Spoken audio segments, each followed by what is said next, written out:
ninkan aad u jeedaan waa ninkii hadda ka hor xirxirnaa ee aan idin soo bandhigi jiray bishii soonqaad ee aynu soo dhaafnay ninkaas oo xaaladiisu ay mid khatar inaba caadi ahayn waxaad ka arki kartaan haddii ina hadda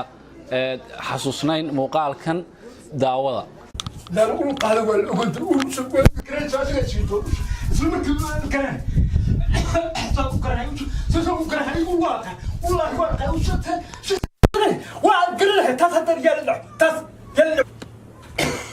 sidaa arkaysaanba ninkan wuxuu ahaa nin xirxiran katiinada ku jira markii aad kabacdi soo caawiseen dhakhtar baa la geeyey dhakhtarkii daawo u qoray saaka sidaad arkaysaan aniga iyo isagu waa wada shaahaynaynaa alxamdulilah ilaah baa mahad iska leh walaalihii islaamka ahaa ee soo taakuleeyey ee ku soo gargaaray dhaqaalaha ayaa loogu qaaday dhakhtar 20 sano ayuu xanuunsanaa ninkan saakana magaaladu dhex maraya shaahiisu cabaya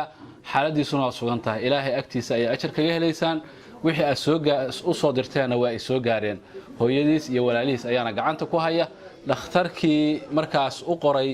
daawada soo siiyeen wuxuu sheegay haddii hadda ka hor loo keeni lahaa inuu sidan ka sii fiicnaan lahaa laakiin ay waqti qaadanayso inuu daawada qaato sidaa darteed waxaan walaalaha islaamka ee horay ninka naxariista ugu galay ee waxay awoodi karaan u soo diray mar labaad uga codsanaya inay soo caawiyaan si daawadaas ay soo kala go'in haddana waxaan rabaa inaan kugu wareejiyo si uu warbixinta dheer idin siiyo cabdisamad oo jaamac oo ahaa ninkii marka horena lacagaha loogu soo hagaajiyay bismillaahir rahmaanir rahiim assalaamu calaykum waraxmatullaahi wabarakaatuh inta muuqayaga iyo codkayogu gaaro waa salaamaynaa salaanta islaamka aan ku salaamaynaa salaam bacdi sida wariye farxaan uu sheegay waxa weeye ninkan waa ninkii hadda ka hor aan idin soo gudbinay sawirkiisa isaga iyo nin kale waad ogtihiin oo waa daawateen wuu qaawanaa silsilad baa afarta uga xirnayd dhar laguma holi karin ilaahay baa mahad iska leh ilaahay mahad idinka gaarto dhaqaalihi aad u soo direen aad ku soo caawiseen baa lagu geeyay dhakhtar haddana saaka waa aragtaan asagoo labisan oo dharkiisa qaba ayuu nala shaahaynayaa oo magaaladiisa maraya intaas waxa weeye intii ka soo gacan ka soo geysatay ayaa ajar ilaahay ka siiyaan leenahay xasanaadna la soo koobi karin miisaadka xasanaadkana Allah ugu daro markaan ku laabto ninkii kale laftigiisu waa fiican yahay asaga laftigiisa daawa loo soo qoray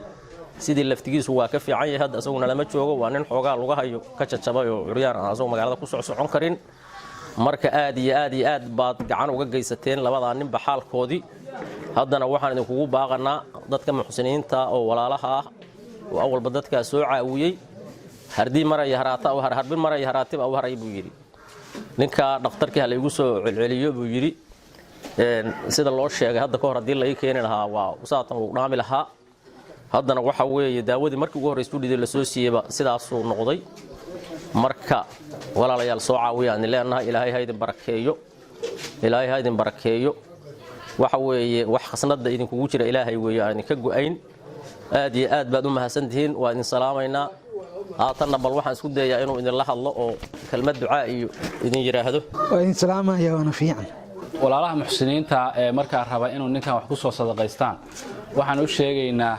in loogu soo hagaajin karo lambarka halkan ku qoran aad arkaysaan waa lambarka hooyadiis oo hore aad wax ugu soo hagaajiseen